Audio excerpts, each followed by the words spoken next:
Hello दोस्तों, आज का टॉपिक हमारा बेहद खास है। आज हम बात करेंगे उस मनुष्य की आहार नाल के बारे में जो हमारे जीवन से जुड़ी हुई है। तो आइए जाने मनुष्य का आहार नाल। इससे पहले हम आपको बता दें कि मनुष्य का आहार नाल पाचन तंत्र से संबंधित है। यानी पाचन तंत्र के दो पार्ट्स हैं, एक पार्ट्स है आहार नाल और दूसरा पार्ट्स है पाचक ग्रंथियां। तो आइए हम आहार नाल की सारी जानकारियां इस पिक्चर के माध्यम से और इस वीडियो के माध्यम से आप तक पहुंचाएं। तो सबसे पहले आहार नाल क्या है?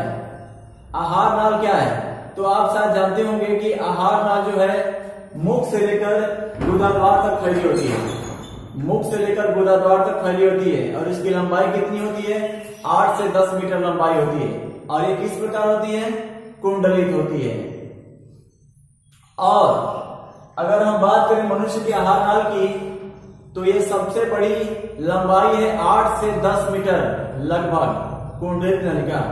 तो इस आहार नाल के माध्यम से इसके अंतर्गत बहुत सारे पार्ट्स आते हैं। इस पार्ट्स को हम आगे जाने। तो आहार नाल के अंतर्गत निम्न भाग हैं, जैसे मुख तथा मुख गुहा, ग्रसनी, ग्रास नली, अमाशय, आंत। आंत के अंतर्गत दो होते हैं, एक छोटी आंत और एक बड़ी आंत।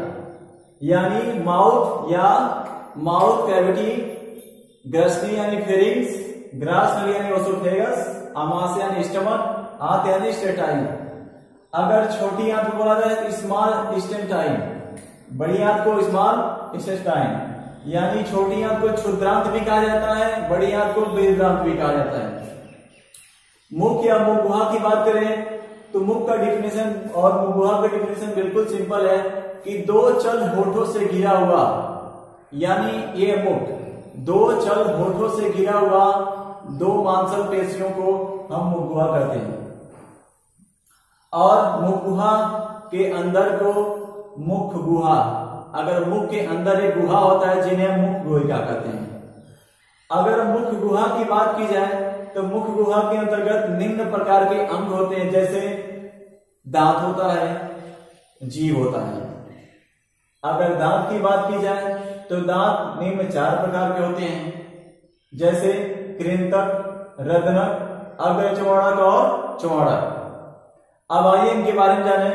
कृंतक की संख्या दोनों जबड़ों यानी ऊपरी जबड़े और निचली जबड़ों में मिलाकर 4 होती है, यानी 8। रदनक की बात की जाए तो ऊपरी जबड़े और निचली जबड़ों में मिलाकर टोटल संख्या होता है 4। अगर अग्र चौड़क की बात की जाए तो टोटल संख्या होता है 8। अगर अब चौड़क की बात की जाए तो टोटल संख्या है 12। अगर आप इसको काउंट करें तो टोटल 32 teeth होते हैं, यानी हमारे 32 दांत होते हैं। कृंतक, कृंतक का कार्य क्या है? कृंतक का कार्य है कि किसी भोज्य पदार्थ को कुतरना। रदनक का कार्य क्या है? किसी भोज्य पदार्थ को चीरना या फाड़ना। अग्र चौड़क का कार्य क्या है? किसी भोजन को हमें पीसना।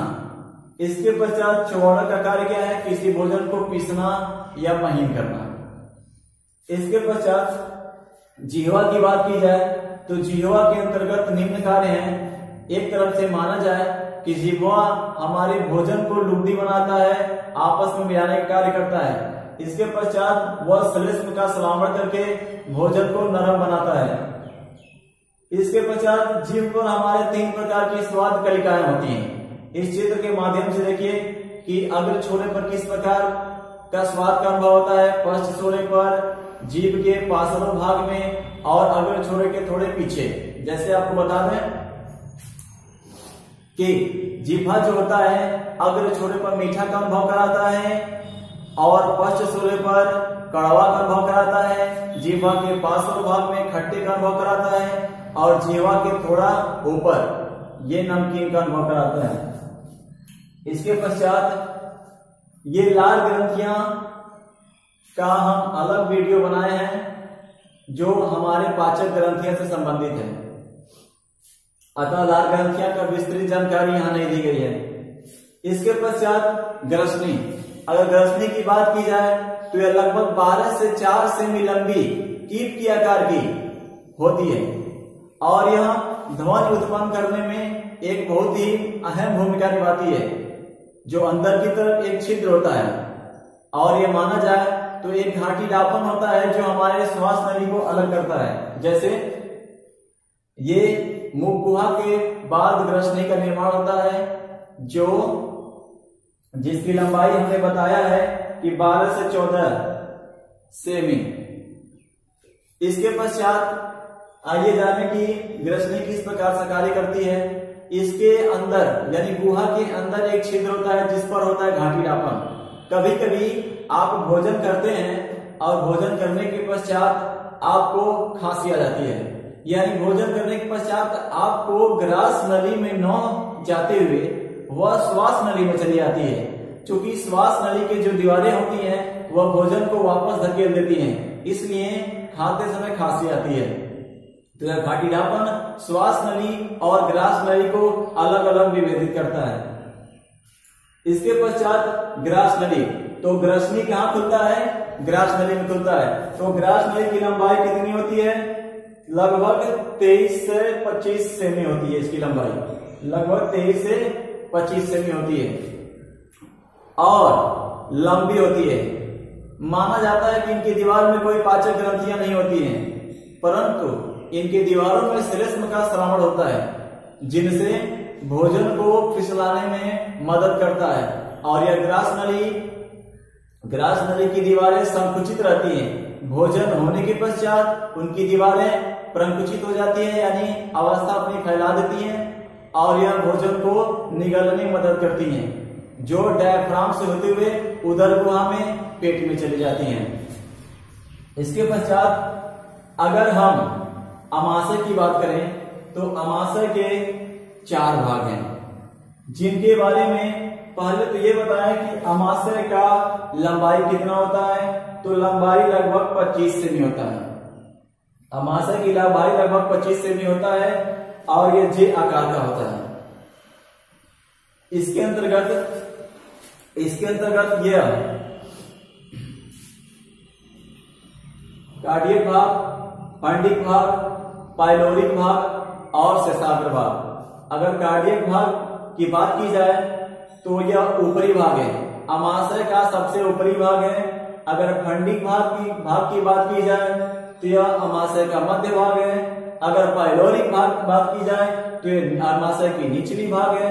अगर शेषाग्र की बात की जाए तो यह तीनों पार्ट्स का जो बाकी है वह भाग होता है। तो इसके पश्चात हमने ये बताया कि जो आकार होता है अमाशय का, यह बहुत ही बड़ी चौड़ाई होता है इसका। और हम ये जान रहे हैं कि अमाशय की दीवार में जठर ग्रंथियां पाई जाती हैं। जठर ग्रंथियां जिसमें अनेक प्रकार के एंजाइम पाए जाते हैं, जैसे HCl हुआ, पेप्सिन हुआ, लाइपेज हुआ, इस प्रकार के नामक एंजाइम पाए जाते हैं। तो इसके पश्चात बात आती है आंत की। आंत कौन से नंबर पर आता है? 5 नंबर पे आता है। तो आंत की बात की जाए तो आंत के 2 टाइप हैं, एक छोटी आंत और एक बड़ी आंत। अगर छोटी आंत की बात की जाए तो इनके अंतर्गत 3 भाग आते हैं, ग्रहणी, मध्यांत्र, शेषांत्र। छोटे कक्षाओं में ग्रहणी को अमाशय के बाद लिखा गया है, लेकिन अगर बड़े कक्षाओं में, बड़े क्लासों में अगर पढ़ते हैं तो ग्रहणी को छोटी आंत के अंतर्गत लिखा गया है। तो ग्रहणी की लंबाई कितनी है? ग्रहणी की लंबाई यहां लिखा गया है 25 से 30 सेमी। 25 से 30 सेमी लंबाई। और इसका आकार कैसा होता है? C से U आकार का होता है। अगर ग्रहणी की बात की जाए तो इसकी लंबाई 25 से 30 सेमी और इसका आकार C से U आकार का होता है। और इनमें पाचक ग्रंथियां नहीं पाई जाती हैं, परंतु ब्रूनर ग्रंथियां पाई जाती हैं जो श्लेष्म का श्रावण करती हैं। इस ग्रहणी की बात की जाए तो इसमें पाचक ग्रंथियां नहीं पाई जाती हैं, ये श्लेष्म का श्रावण करती हैं, वो भी किसकी सहायता से? ब्रूनर ग्रंथियों की सहायता से। अगर मध्यांत्र की बात की जाए तो यह 2.4 से 2.6 सेमी लंबी होती है और इसका व्यास होता है 4 सेमी। अगर इसके पश्चात शेषांत्र की लंबाई होता है 3.4 मीटर लंबी और ये किस प्रकार होती है? कुंडलित होती है। और ये जो शेषांत्र होते हैं ये हमारे उंडुक या सीसम से जुड़े होते हैं, उंडुक या सीकम से जुड़े होते हैं, जो बड़ी आंत को जोड़ता है। यानी जो शेषांत्र है हमारे बड़ी आंत को सीकम की सहायता से जोड़ता है। अब इसके पश्चात बड़ी आंत, अगर बड़ी आंत की बात की जाए तो इनके अंतर्गत निम्न भाग होते हैं, इनके अंतर्गत निम्न भाग होते हैं। जैसे बड़ी आंत, यह जो है आहार नाल का सबसे अंतिम भाग है, जिसकी लंबाई 4 से 7 सेमी, जिसकी लंबाई 1.5 मीटर लंबी और 4.7 सेमी चौड़ी होती है। और यह किस प्रकार की कुंडलित नलिका होती है? जो शेष भोजन व जल का अवशोषण करती है। यानी हमने भोजन किया मुख के द्वारा, माउथ कैविटी में, दांत क्या किए, भोजन को चीरे फाड़े लुगदी बनाए, लार क्या किया, यानी हमारा जीवा लार मिलाया, श्लेष्म का श्रावण किया।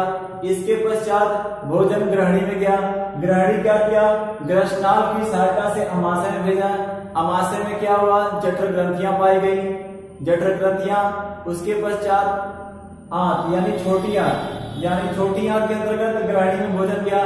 ग्रहणी के पास मध्य भाग में एक अग्न्याशय होता है, जिसमें अग्न्याशय रस निकलता है जो भोजन को अम्लीयता बनाता है। इसके पश्चात ग्रहणी के पश्चात मध्यांत्र में, मध्यांत्र के पश्चात शेषांत्र, यानी इनके अंतर्गत हमारे सभी लाभदायक ग्लूकोज या पदार्थ या कार्बोहाइड्रेट प्रोटीन का पाचन हो जाता है। और जो शेष बचता है वह हमारे बड़ी आंत में होता है। और बड़ी आंत में अंगुली सदृश संरचनाएं पाई जाती हैं, जिन्हें रसांकुर कहते हैं, और ये जो जल और कुछ भोज्य पदार्थ का अवशोषण करती हैं। तो बड़ी आंत के अंतर्गत निम्न भाग होते हैं: उंडुक या सीकम, कोलन, मलाशय। उंडुक या सीकम की बात की जाए तो यह 5.8 सेमी लंबी होती है।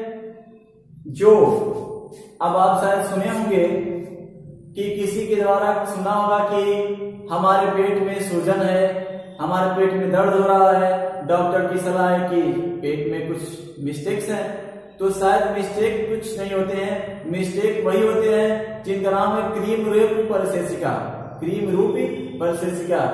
यह जो होता है यानी जो बड़ी आंत से जुड़ा होता है उसी का नाम है सीकम, यानी सीकम ही बड़ी आंत से जुड़ा होता है।